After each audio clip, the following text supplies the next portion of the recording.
Comme la première partie du cours va porter sur la notion de famille libre et de famille génératrice, notion qu'on va travailler, on va faire un petit quiz pour se remémorer ce que c'est qu'une famille libre, ce que c'est qu'une famille génératrice, et on va essayer de voir quelques pièges dans lesquels il ne faut pas tomber. Le mieux, ça serait de revoir votre cours sur le sujet et de le retravailler activement. Donc première question, on vous demande si E1, E2, En est libre, alors est-ce que la famille que j'obtiens en rajoutant le vecteur x à chaque vecteur est une famille libre pour tout x appartenant à E? Alors, on va déjà se rappeler ce que c'est qu'une famille libre. Hein. Je vous rappelle que la famille E1, E2, En est libre lorsque, pour n'importe quelle famille de scalaires, si vous prenez une combinaison linéaire nulle avec ces scalaires, alors ces scalaires ils sont automatiquement nuls. C'est une définition difficile, hein. Ça veut dire que la seule façon possible de décomposer le vecteur nul comme combinaison linéaire de ces vecteurs-là, c'est en prenant la combinaison linéaire triviale. C'est-à-dire la seule façon de décomposer le vecteur nul, c'est de l'écrire comme 0 fois E1 plus 0 fois E2 plus 0 fois En. C'est-à-dire la décomposition qui marche tout le temps. D'accord? Donc ça, c'est la notion de famille libre. Alors la première question, là, elle me semble vraiment fausse. Hein. Très très fausse même. Donc, elle est fausse. Si je choisis par exemple comme vecteur x le vecteur moins E1, que devient cette famille? Cette famille, elle devient vecteur nul de E, virgule, E2 moins E1, virgule, etc., virgule, En moins E1. Or, cette famille-là, elle contient le vecteur nul. Donc, elle n'est pas libre. Elle n'est pas libre. Regardez, je vais trouver une combinaison linéaire nulle de ces vecteurs, mais qui n'est pas triviale. Donc, je prends par exemple 17 fois le vecteur nul de E, plus 0 fois le vecteur E2 moins E1, plus, etc., 0 fois le vecteur En moins E1. J'obtiens le vecteur nul de E. Et pourtant, le scalaire qui est ici est bien différent de 0. Donc la famille qui est là ne respecte pas cette définition. Je viens de trouver des scalaires non tous nuls, puisque 17 est différent de 0, et une combinaison linéaire nulle de ces vecteurs. Donc la famille n'est pas libre. Donc ceci ne marche pas pour tout vecteur de E, puisqu'en prenant pour x l'opposé du premier vecteur, ou l'opposé du deuxième, ou l'opposé du énième, eh bien on obtient une famille qui est liée. Donc la première réponse, c'est faux. Alors on voit que la deuxième, elle est fausse également, directement, parce que c'est le même type d'argument que celui qu'on vient de développer. Si ici je prends pour f1 le vecteur moins e1, pour f2 le vecteur moins e2, etc. pour fn le vecteur moins en. Alors dans ce cas-là, la famille que j'obtiens, c'est une famille qui est constituée du vecteur nul partout. Or, nous, qu'est-ce qu'on vient de voir là? Ici, on vient de voir que dans une famille, si le vecteur nul est présent, la famille, elle est forcément liée. Elle ne peut pas être libre, puisque vous pouvez attribuer comme scalaire à ce vecteur-là n'importe quel nombre non nul. Donc cette famille, elle sera liée. J'ai même envie de dire, même si la notion n'existe pas, elle est très très très liée. Donc les deux premiers résultats sont faux. Une famille de vecteurs 2A2 non collinéaires est libre. Ou alors là, il faut se rappeler qu'on a un truc avec la collinéarité dans le cours.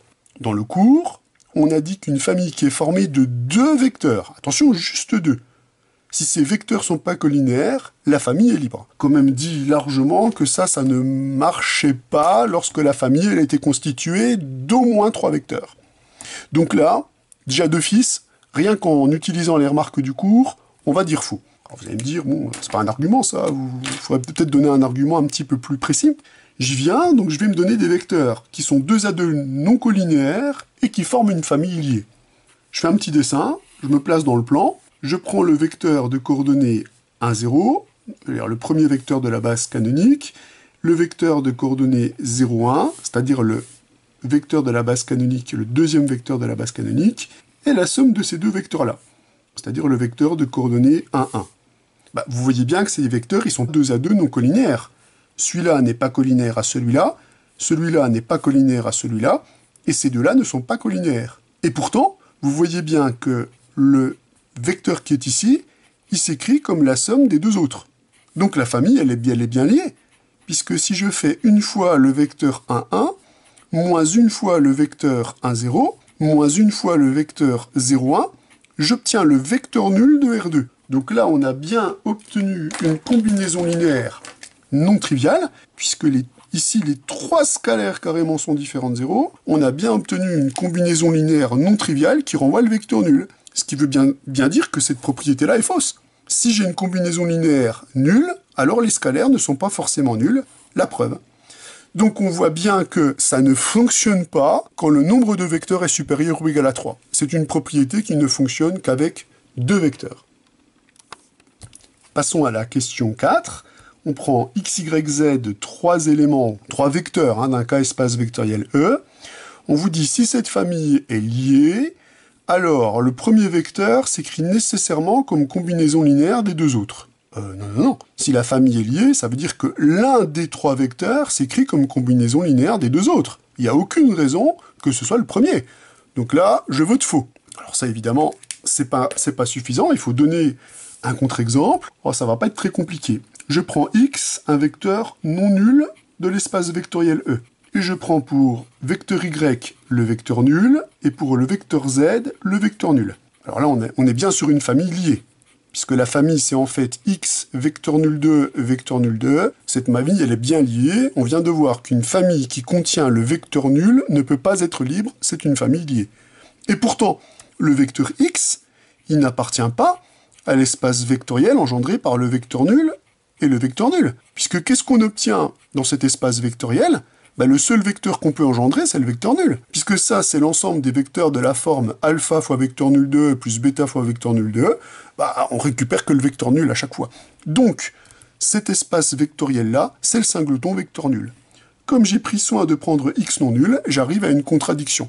Donc je viens de trouver un exemple pour lequel la famille x, y, z est liée, et où x ne s'écrit pas comme combinaison linéaire des vecteurs y et z.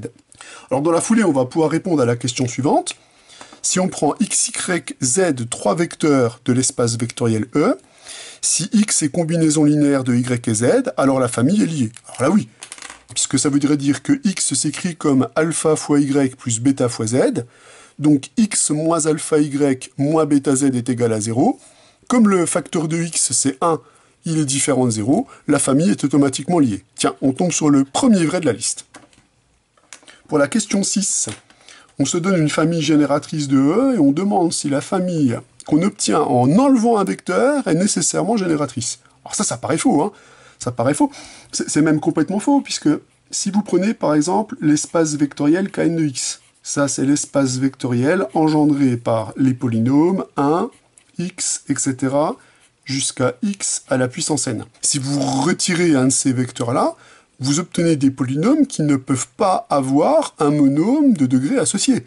Donc retirer un vecteur ici, ça ne permet plus d'engendrer l'espace vectoriel.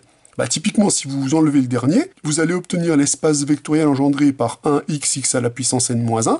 Vous n'obtenez que des polynômes de degré inférieur ou égaux à n-1. Le polynôme xn, ou n'importe quel polynôme de degré n, vous ne pouvez plus l'écrire avec cette famille. Donc cette propriété, elle est fausse. Maintenant, si on suppose que cette famille est génératrice, si on rajoute un vecteur, est-ce qu'elle est génératrice? Ah bah oui, bien sûr. Parce que si tout vecteur de E, vous pouvez l'écrire comme combinaison linéaire de ces vecteurs-là, en attribuant à En plus 1 le scalaire 0, vous récupérez que tout vecteur de E s'écrit comme combinaison linéaire de ceux-là. Donc ça, c'est vrai. Si la famille E1, En est libre, alors si je retire des vecteurs à cette famille libre, j'obtiens une famille libre. Ah bah oui, bien sûr.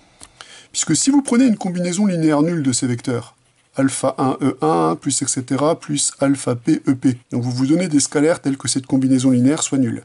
Si vous voulez montrer que les scalaires alpha 1, alpha p sont nuls, c'est un jeu d'enfant, puisque cette famille-là, vous pouvez l'écrire aussi plus 0 fois EP plus 1, alors 0 c'est le scalaire, c'est le nombre, plus 0 fois En. Là vous n'avez rien changé, vous obtenez toujours une combinaison linéaire nulle.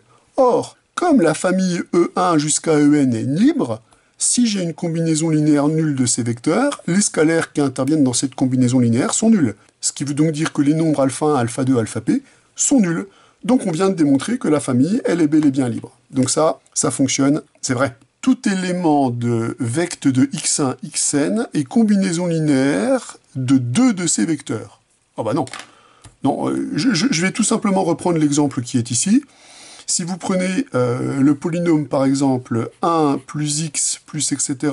plus x à la puissance n, il n'est pas combinaison linéaire de deux vecteurs de la famille. C'est pas possible. Donc non, ça marche pas. Contre-exemple trouvé facilement. Alors qu'est-ce qu'il nous reste? Il nous reste, si A appartient à E, alors le singleton A est une base de vecteur de A. Alors non plus. Si vous prenez le cas particulier où A est le vecteur nul, dans ce cas-là, vous ne pouvez pas faire partie d'une base, puisque une famille qui contient le vecteur nul n'est pas libre, donc elle ne peut pas être base. Donc ça, c'est faux. Par contre, si A n'est pas nul, ça marche. Mais comme on n'a pas d'hypothèse sur le fait que A n'est pas nul, la propriété est fausse. Ah bah c'est fini. Allez, on reprend le cours ?